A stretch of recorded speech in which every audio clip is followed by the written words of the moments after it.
Bonjour à tous, bienvenue dans votre émission Carrefour. Dans l'édition de ce soir, nous allons parler de la problématique de la mortalité maternelle et infantile.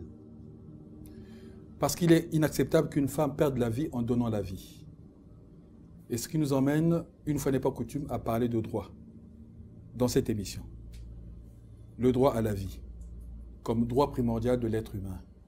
La mortalité maternelle et infantile doit être considérée comme une surmortalité évitable, qui prive au couple mère-enfant de jouir de ce droit. La lutte contre la mortalité maternelle et infantile ne doit pas être uniquement une question de santé publique, mais une question de droits humains, une question de développement. C'est pour cela qu'elle figure au cœur des OMD, les objectifs du millénaire pour le développement. Dans cette émission, nous allons faire un tour du côté de New York. Du 22 au 26 septembre de cette année, le couple mère-enfant a été au cœur des préoccupations des premières dames, notamment le 22 septembre lors du dialogue de haut niveau au siège des Nations Unies, à l'initiative du FNUAP. La première dame du Congo, Madame Antoinette Sassou Nguesso, qui, depuis 3 décennies, a fait de l'accompagnement social du couple mère-enfant son credo à travers la Fondation Congo Assistance, au cours de son allocution, a fait part des bonnes pratiques dans l'exemple du Congo. Nous y reviendrons tout au long de cette émission avec mes invités. Sur ce plateau, à ma gauche, donc à la droite des téléspectateurs, le docteur Mvumbo Matumona Yolande, directrice de la santé familiale au ministère de la Santé et de la Population. Monsieur Christian Dinga, directeur général de la population. Et à ma droite, le docteur Gaston Ekouya, pédiatre au service de néonatologie au centre hospitalier universitaire de Brazzaville. Le docteur Benjamin Atipo, coordonnateur de l'OBDAS au Congo. Je donne le top à la régie pour planter le décor.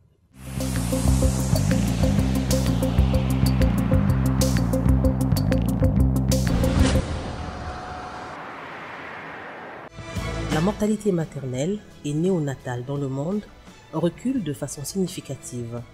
Mais cette tendance globale recouvre de très fortes disparités selon les pays. Au Congo, pour y faire face, le gouvernement a élaboré un plan appelé « Feuille de route pour la réduction de la mortalité maternelle et néonatale ». L'heure est donc grave au regard de cette réalité. À cet effet, au tout début des années 80, la première dame du Congo, Madame Antoinette Sassou Nguesso, avait pris la mesure de ce drame, d'où son engagement très tôt aux côtés des pouvoirs publics pour combattre l'un des fléaux les plus préoccupants, les plus consternants qui frappent notre société depuis plusieurs décennies, à savoir la trop fréquence des décès au moment de donner la vie. L'engagement de la première dame du Congo prouve à suffisance que le combat pour la réduction de la mortalité maternelle et néonatale relève de la responsabilité de tous et de chacun dans notre société. En effet, prévenir un grand nombre de morts maternelles et néonataux est possible, surtout dans les pays en développement. Elle exige de grandes campagnes d'information qui accompagnent tous les programmes gouvernementaux dans ce domaine. Pourquoi une femme doit-elle mourir en donnant la vie? En effet, cette interrogation, Madame Antoinette Sassou Nguesso, m'a ébranlé énormément. Parce qu'effectivement, dans 7 jours, et donc plus exactement le 14 mars dans une semaine donc, il y aura 18 ans, jour pour jour, que l'homme qui parle, qui prend la parole en cette circonstance, était victime d'une telle épreuve. C'était un 14 mars 1993, à la maternité de l'hôpital militaire, que je perdais une épouse en me donnant un enfant. Donc, Madame Antoine Sassou Nguesso, comprenez mon émotion. Peut-on accepter qu'une femme meure en donnant la vie?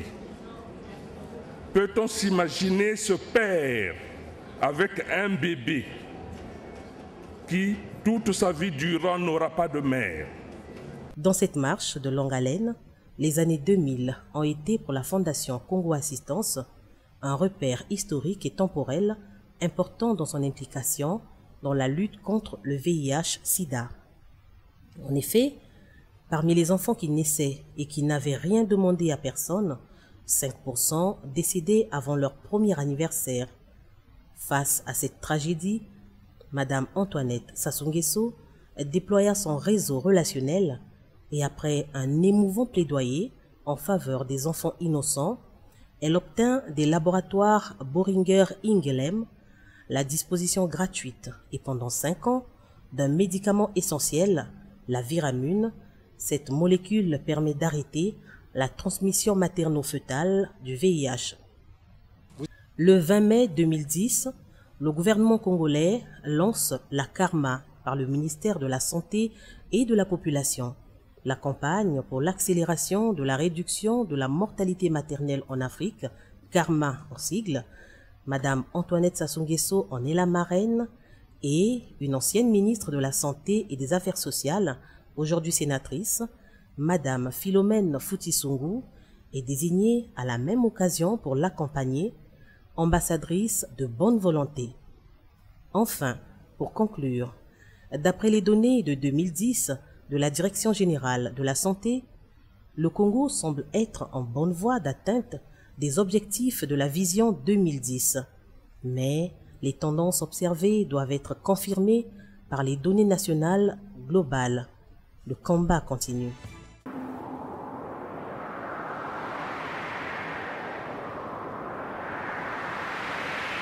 Une réaction, Dr Mvomo? Oui, effectivement, le documentaire qui a été projeté nous illustre bien toutes les actions qui sont entreprises dans la lutte contre la mortalité maternelle de notre pays.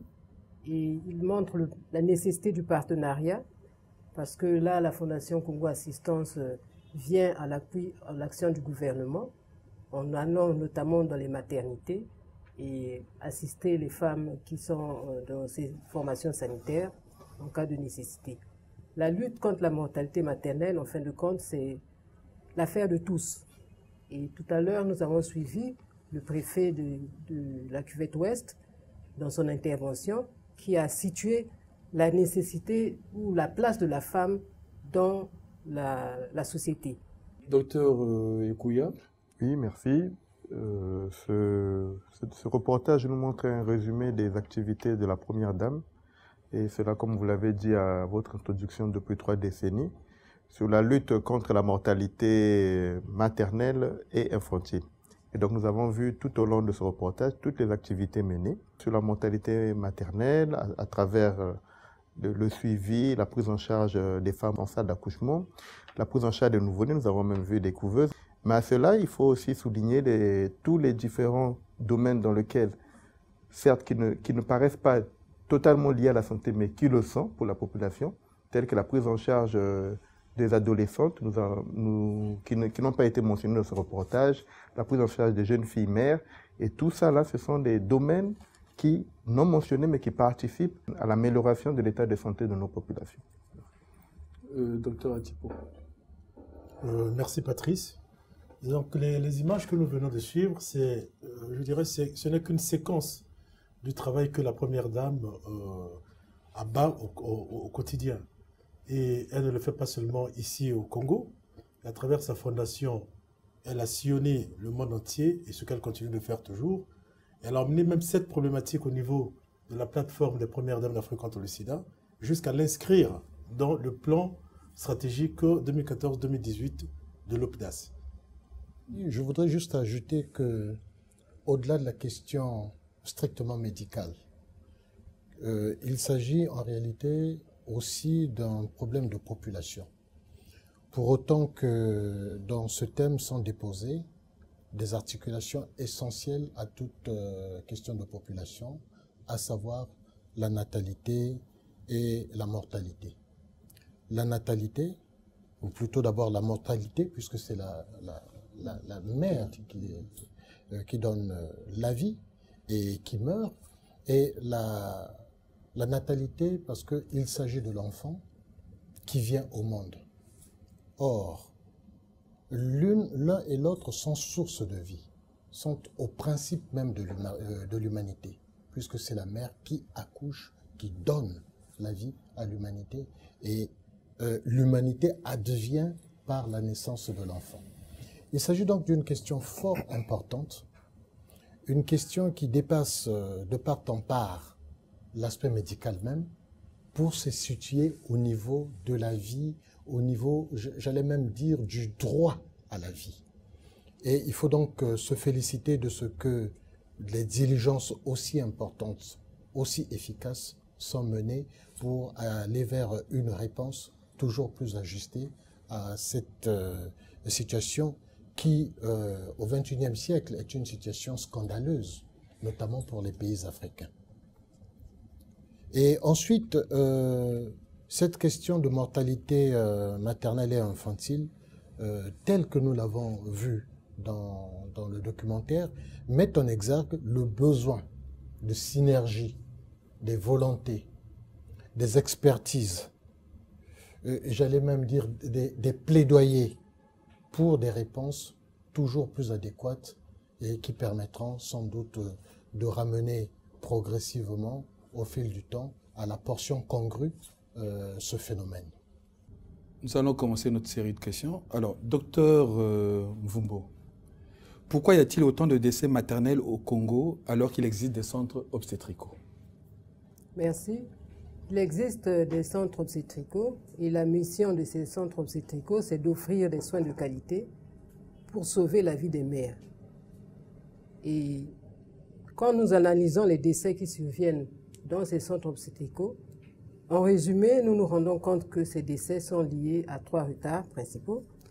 Le premier retard, c'est celui qui vient de la maison, je peux dire le retard dans la prise de décision, aller vers la formation sanitaire, notamment pour le suivi de la grossesse ou bien pour aller accoucher.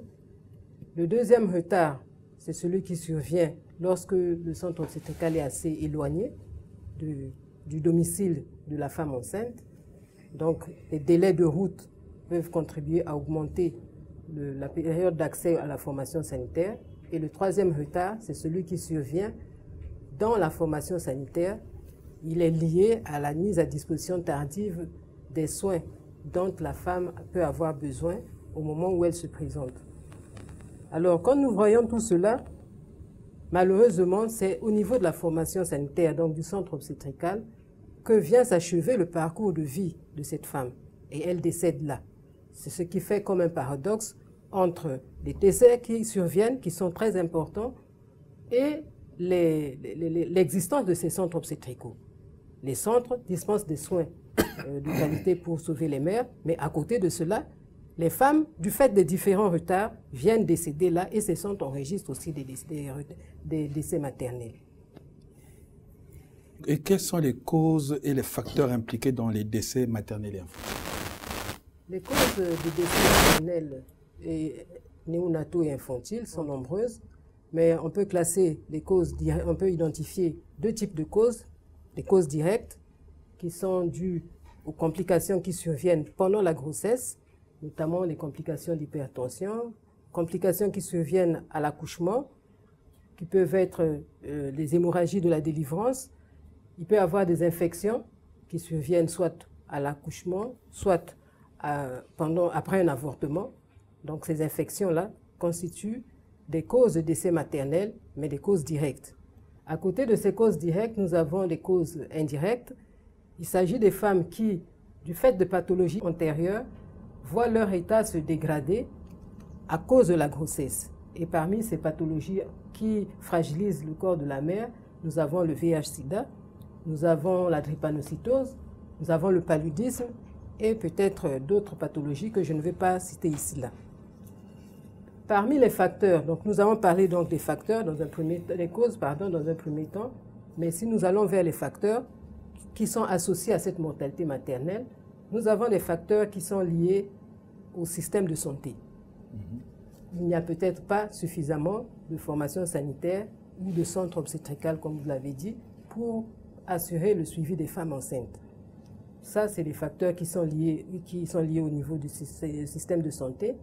Au niveau même du système de santé, le plateau technique peut peut-être faire défaut. Et aussi, la question des ressources humaines. En dehors de ces facteurs liés au système de santé, nous avons des facteurs liés aux populations, aux individus eux-mêmes. La faible utilisation des services. Il peut exister des services, mais les populations ne viennent pas utiliser ces services. Le troisième type de facteurs, ce sont les facteurs qui sont liés au secteur connexe.